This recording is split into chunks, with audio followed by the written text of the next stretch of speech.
Bonjour à tous, ça y est, c'est reparti pour une nouvelle saison dans le championnat de France des rallyes. Comme l'an passé, AB Moteur a décidé de renouveler son partenariat avec la Fédération française du sport automobile pour retransmettre l'intégralité d'une compétition toujours très disputée. Les équipes d'AB Moteur seront donc présentes sur chacune des 8 épreuves que compte le championnat de France des rallyes 2007. Un championnat qui traditionnellement démarre avec le rallye Lyon-Charbonnières, un championnat qui cette année encore démontre que le rallye français est en pleine forme. Jugez vous-même, pas moins de 9 équipages engagés en WRC, 60 dans le trophée Michelin, autrement dit le championnat amateur. À cela, on rajoute la brochette des 2 litres Kit Car, les 2 litres R3, l'arrivée des premières Super 2000, les 7 Super 1600 et les 8 Porschistes engagés, eux, en GT de série. Bref, tout le gratin du rallye français est là. Pour preuve, même François Delecourt a été séduit. Il a quitté sa retraite varoise pour prendre le départ du rallye Lyon-Charbonnières au volant d'une Porsche 996 GT3.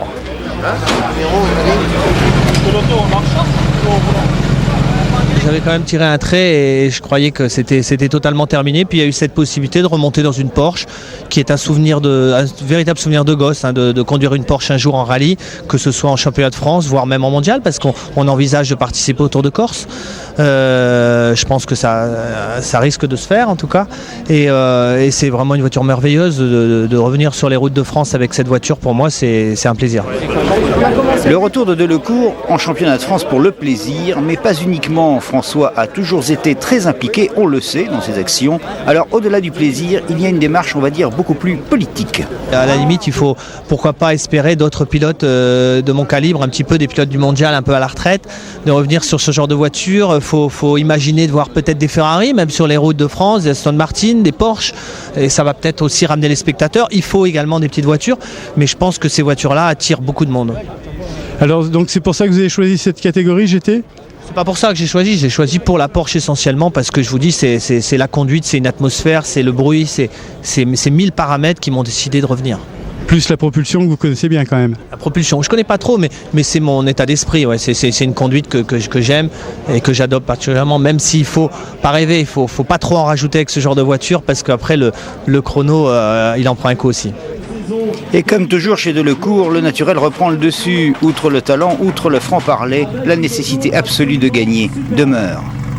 Ah oui, on est dans la même détermination, c'est d'essayer d'aller très vite ici. Il y a quand même beaucoup de difficultés, c'est la reprise du championnat de France, je ne connais plus les routes. Le Charbonnières est totalement changé, je l'ai fait il y a 10 ans. La coéquipière est nouvelle, la voiture est nouvelle, il y a beaucoup d'ingrédients, donc il ne faudra pas être trop présomptueux et partir de manière modérable. Le public est content de vous revoir ? Oui, je pense qu'ils savent que on va essayer de leur offrir un spectacle. Je reçois beaucoup de témoignages de sympathie et ça fait chaud au cœur, ça c'est clair. Vous êtes fait photographier avec François Delecourt, pourquoi ? Pour moi c'est une idole, c'est un grand pilote.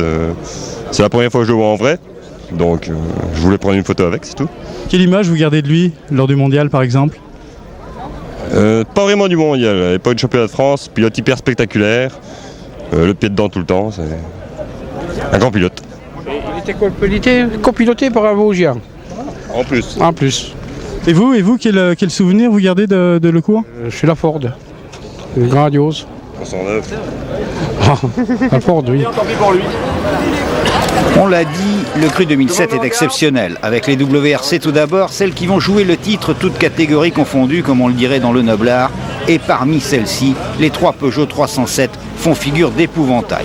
Avec au volant de la première, la numéro 1, Jean-Marie Cuoc, le champion de France des rallyes sur terre 2006, n'en pouvait plus d'attendre. Ouais, je l'aborde, je dirais avec un petit peu d'impatience parce qu'il y a un moment qu'on en parle, il y a un moment que le beau plateau était annoncé et puis finalement c'est le jour J, donc ça fait vraiment très plaisir.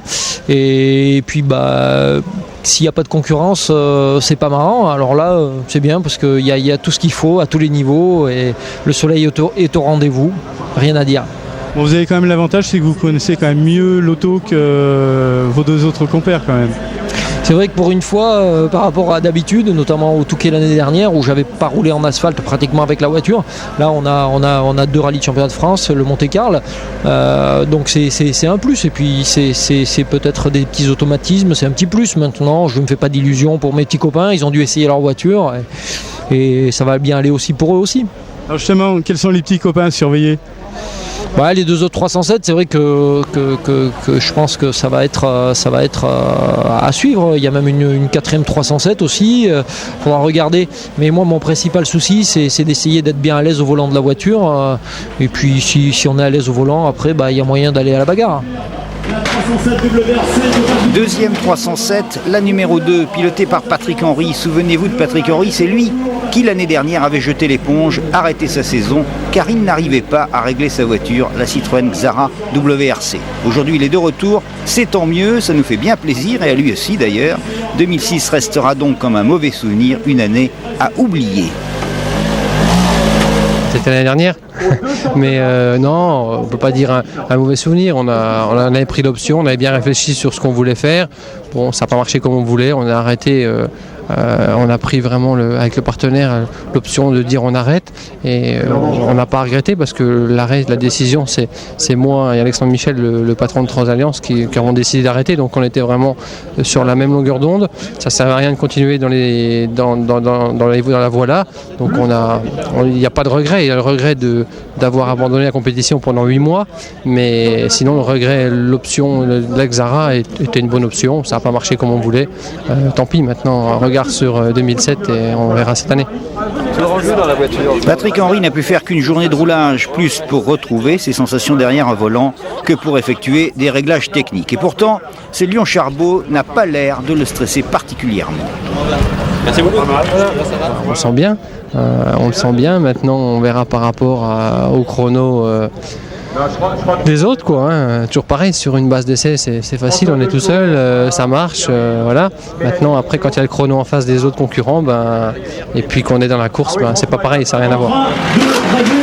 Le troisième larron, dont la troisième 307, la numéro 3, s'appelle David Salanon. Il remplace Nicolas Vouilloz, le champion de France sortant. Nicolas Vouilloz qui, entre parenthèses, rappelez-vous, l'avait emporté dans l'ultime épreuve au rallye du Var devant Cédric Robert. Mais ça, c'est déjà du passé.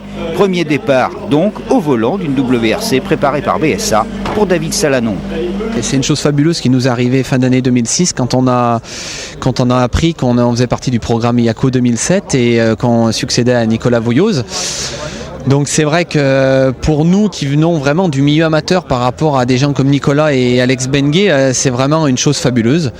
Donc on va essayer de faire un championnat dans son intégralité. Il faut qu'on finalise pour 2 manches. Et puis apprendre avec une voiture, vraiment une WRC de pointe. Et faire les meilleurs résultats possibles. Il y aura 2 voitures complètement dans la même configuration que nous. Avec 2 pilotes quand même très expérimentés du championnat et de la 307 aussi. Donc nous, comme je dis, on va apprendre, mais en restant humble et puis quand même en essayant de se défendre. Et avec ces deux pilotes, que ce soit Patrick ou Jean-Marie, ça sera sympa puisque ça nous fera vraiment des valeurs étalons.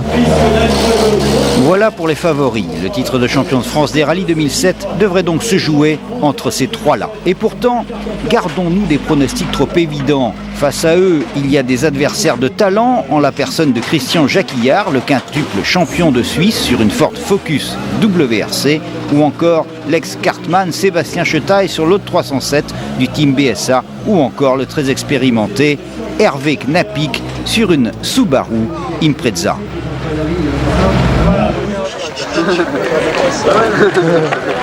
Et on entre maintenant dans la course. Nous sommes au départ du premier secteur chronométré. Nous sommes dans la Peugeot 307 WRC de Patrick Henry, assisté de sa fidèle coéquipière Magali Lombard. Et c'est effectivement parti. Droite à fond, sur bit gauche 120 milieu, bref, 40 mètres, ferme bit rouge, 110 moins reste corde. Bit rouge, 110 moins reste corde, sur droite 120. Et gauche droite à fond moins. Pour deuxième bit, gauche 110 reste corde, sur de suite droite à fond, bref, sur droite 110 corde, sur gauche 120 pas corde de suite. Une première spéciale longue de 15 km dans laquelle Patrick Henry fait jeu égal avec Jean-Marie Cuoc. Jeu égal ou presque, à 1 seconde près, 1 seconde à l'avantage de Jean-Marie Cuoc. Pour David Salanon, ça démarre mal, il fait un tête à queue sur un frein à main, 8e temps à 30 secondes de Jean-Marie Cuoc. 30 secondes, c'est également l'écart entre Cuoc et Christian Jacquillard, problème de frein pour le pilote suisse. Hervé Knapik n'en est encore qu'à la phase d'échauffement, 10e chrono à 31 secondes de Cuoc. Derrière les deux WRC de tête, juste derrière, on trouve pas moins de 5 pilotes amateurs, ceux qui disputent le trophée Michelin. C'est dire si le niveau cette année est élevé. Gilles Nanté occupe la 3e place, Patrick Rouillard la 4e, Yves Pezzuti la 5e, Éric Moffret la 6e et Jacques Maraval la 7e. Éric Moffret qui remet cette année son titre 2006 en jeu. Et le défi, c'est de changer de voiture, mais de reconduire le trophée Michelin, puisqu'on va essayer de défendre notre titre, et avec une nouvelle voiture qui sera une 306 Maxi, donc une 2 roues motrices. Ça va nous changer de la 4 roues et du moteur turbo surtout. En plus, c'est une 206 qui a une certaine histoire quand même. Oui, tout à fait. Je ne pourrais pas dire que la voiture ne marche pas, puisque Jean-Marie Cuoc a roulé avec cette voiture l'an dernier et a fait 3 belles prestations avec. Donc, il va falloir que je m'adapte à cette voiture et en tirer le meilleur parti. De son côté, le vice-champion de France 2006 a abandonné sa Clio Super 1600 pour la toute nouvelle, la dernière née des ateliers de Renault Sport Technologies, la Clio R3. La nouvelle réglementation R3 est destinée à remplacer le Super 1600 et c'est tant mieux quand on sait que le coût d'exploitation, lui, est divisé par 2. Déjà, c'est une formule R3 qui va voir le jour l'année prochaine en 2008. Là, donc c'est un moteur 2 litres, donc beaucoup plus de couple que la Super 1600. Par contre, un poids un petit peu plus élevé, mais une voiture sympa à conduire. Une saison de transition pour préparer 2008, un programme chargé axé sur la mise au point et le développement de la Clio. Oui, il est clair que déjà ça va nous faire une très belle saison, à savoir qu'on va faire 15 courses, le championnat de France Asphalte, le championnat de France Terre, avec un nouveau produit qui est Clio R3 de chez Renault Sport Technologies, grâce à nos partenaires. Très heureux parce que je prends une voiture à sa base, donc tout le développement il va falloir le faire au fil des rallyes, donc c'est un nouveau challenge et c'est intéressant pour nous. Une saison d'apprentissage pour Robert qui sera épaulé par son compagnon d'écurie Thomas Barral, tous deux face à l'autre Clio R3, Dédi Mercier. C'est signé de photos ? Ouais. Cédric, ça vous fait quelle impression de revoir cet auto ? Ça fait plaisir, c'est... Tiens, prête-moi là 2 secondes. Il a dit que c'était un style à la Robert, c'est bizarre quand même. Bon, on est un petit peu par les portes, mais c'était une belle auto avec laquelle on a remporté 8 victoires la saison dernière. Beaucoup de nostalgie, on a pris un pied extraordinaire comme on dit. Non, ça a été une saison fantastique. Vice-champion de France, ça a été un grand moment et une belle page dans ma carrière. Place donc à la Clio R3, mais il va falloir qu'elle fasse ses preuves car nous, on n'est pas prêt d'oublier la Clio Super 1600 de l'an dernier. Elle est là en plus. Et Cédric Robert qui, comme à son habitude, va être tout de suite dans le coup. 12e temps dans la première spéciale, juste derrière, à 1/10 seulement de la Subaru Impreza d'Hervé Knapik. Ça commence fort, très fort. Changement pour Moffret, changement pour Robert et changement également pour Jérôme Grosset-Janin. Il quitte le WRC pour une toute nouvelle génération de voitures, le Super 2000. Oui, voilà, nouvelle auto avec cette Fiat Punto, Grande Punto Super 2000. Ça va être la première sortie en France de cette voiture, donc ça va être, je pense, une attraction pour le charbot. Et puis de notre côté, ça va être une nouvelle aventure, puisque on va changer un petit peu de philosophie de voiture. Mais bon, je suis très content d'avoir réussi à monter ce programme avec Automeka Sport, qui a fait beaucoup d'efforts.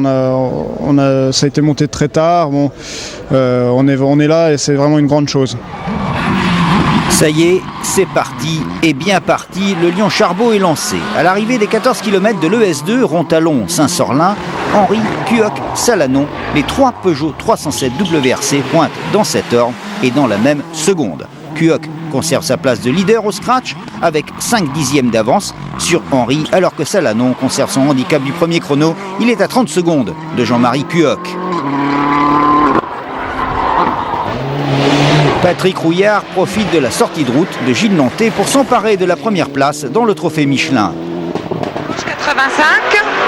Direction maintenant Lyon-Gerland pour la dernière spéciale du jour, une spéciale spectacle tracée dans la ville à 2 pas du stade de l'OL. 1 km 100 à parcourir entre les trottoirs. Fin de la première journée pour François Delecourt et premier bilan.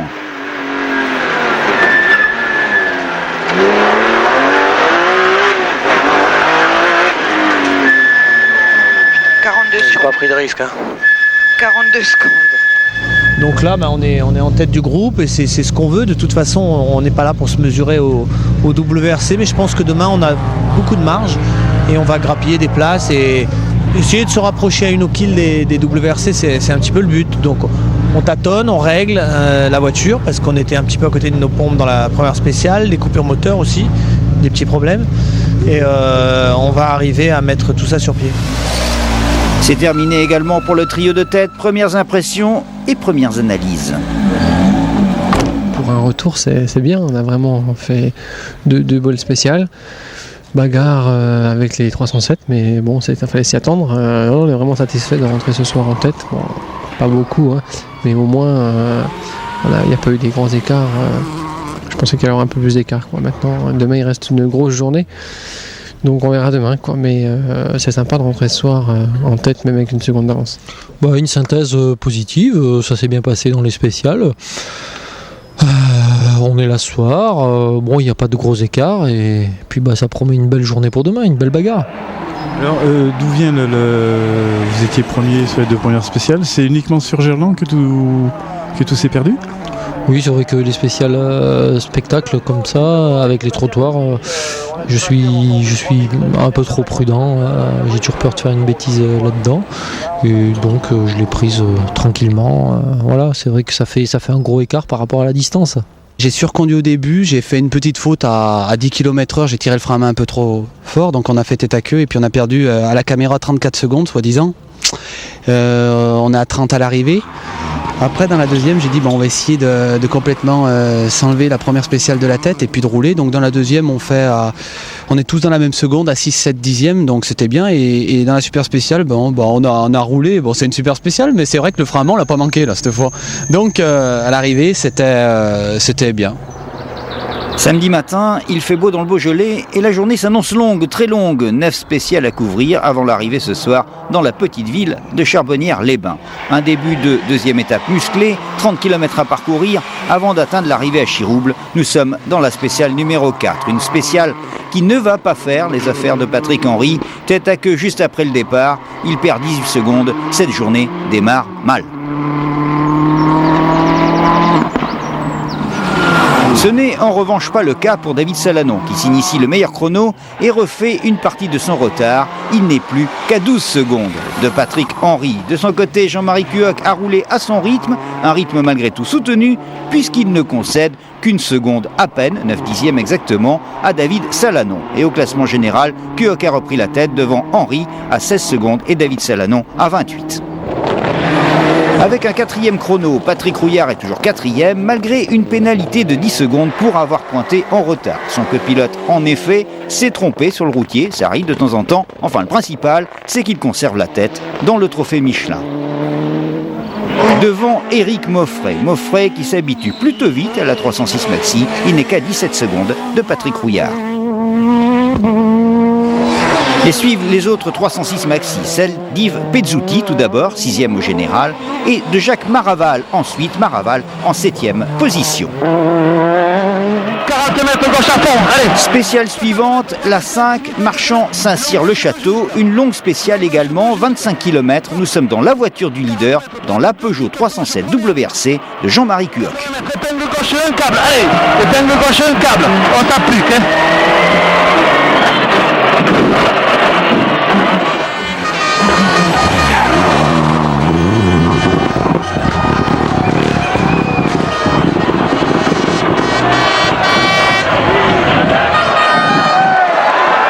Mets-toi à droite, c'est pas gêné. Mets-toi à droite, on est mieux. On est en power, non?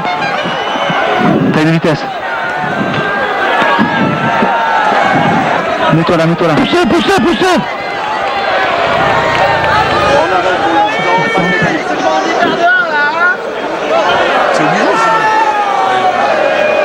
Casse mécanique, Jean-Marie Cuoc ne repartira pas. Le grand favori quitte prématurément le rallye Lyon-Charbonnières.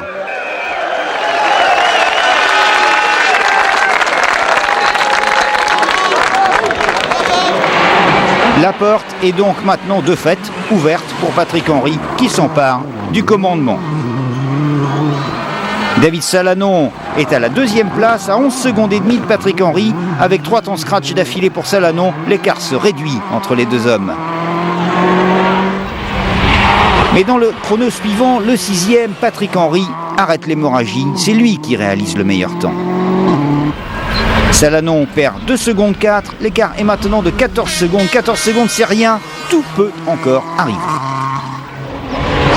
Si la bagarre en tête est superbe, elle est également juste derrière. Dans le championnat amateur, le trophée Michelin, bagarre superbe donc entre Éric Moffret et Patrick Rouillard. Moffret s'impose dans ce 6e chrono. Devant Patrick Rouillard, toujours en tête du Michelin avec 28 secondes d'avance. Et là encore, rien n'est vraiment joué. La moindre faute, la moindre baisse de régime, et c'est des paquets de secondes qui peuvent s'envoler.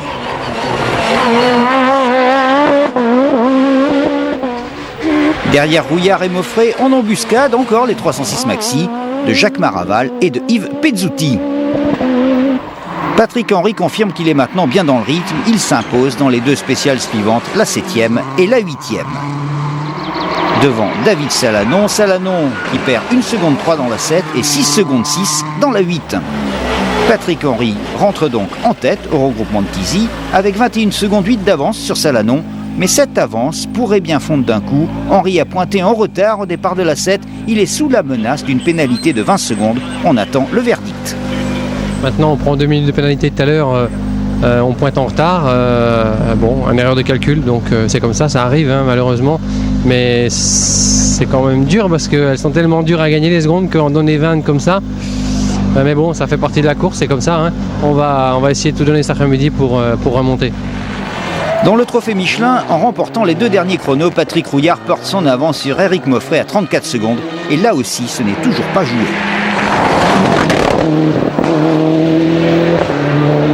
Et on roule bien. Alors, 2e tour, là, ils avaient mis les pneus neufs. Moi, j'ai gardé les pneus d'hier soir, les vieux pneus. Et malgré tout, on arrive à conserver l'avantage. L'auto est parfaite, là. Franchement, j'ai trouvé des réglages qui vont super bien. Donc, je suis vraiment très content, quoi. François Delecourt et sa copilote Mélanie Ronfort arrivent à Tizi en leader du groupe GT. Ils sont 7e au général. C'est une très bonne voiture qui ne peut pas de toute façon rivaliser avec des WRC, mais malgré tout qui est pas loin des 306 maxi. Je pense que la voiture se situe bien, il faut encore la faire progresser, on a une marge de progression. Et puis surtout, moi je découvre aussi le rallye, je suis vraiment à la note. Leader également de sa catégorie, Cédric Robert. Avec la Renault Clio R3, il pointe à la 11e place du classement général. Il ne reste plus que 4 spéciales avant l'arrivée. Rien n'est encore acquis, d'autant que la sanction qui pesait sur la tête de Patrick Henry est tombée. Il donne 20 secondes à Salanon, perd sa première place. Salanon prend donc la tête avec 1 seconde et 6 dixièmes d'avance. Le rallye est maintenant relancé.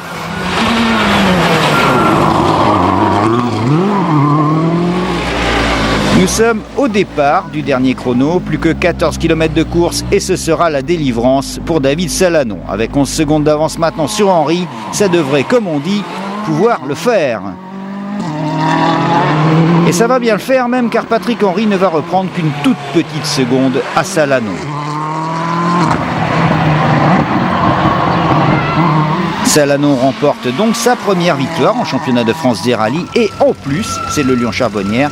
Au Lyon Charbot, on est ici chez lui.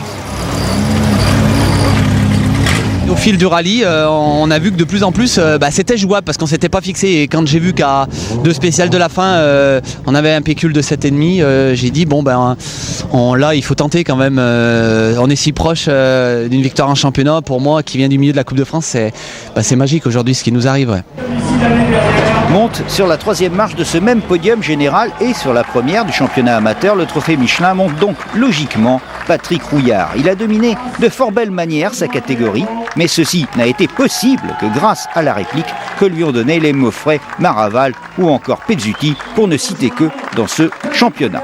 Voilà, vous l'avez vu, ça a démarré très très fort dans le championnat de France des rallyes version 2007. On vous l'avait dit, mais ça vous le saviez. C'est d'ailleurs pour ça que vous êtes si nombreux à nous écrire et d'ailleurs nous vous en remercions.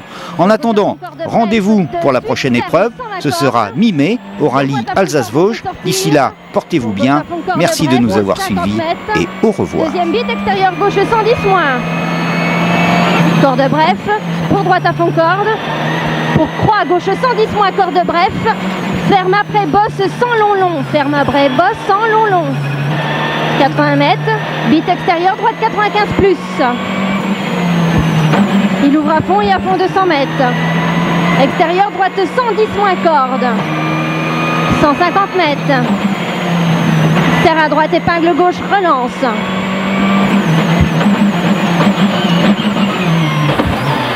Et à fond 300 mètres. Poteau double, gauche à fond moins, petite corde. Pour léger, gauche à fond, corde derrière. Sur léger, droite à fond absolu, ferme au petit arbre, 120 cordes. Sur 2 suites, gauche 110, reste corde.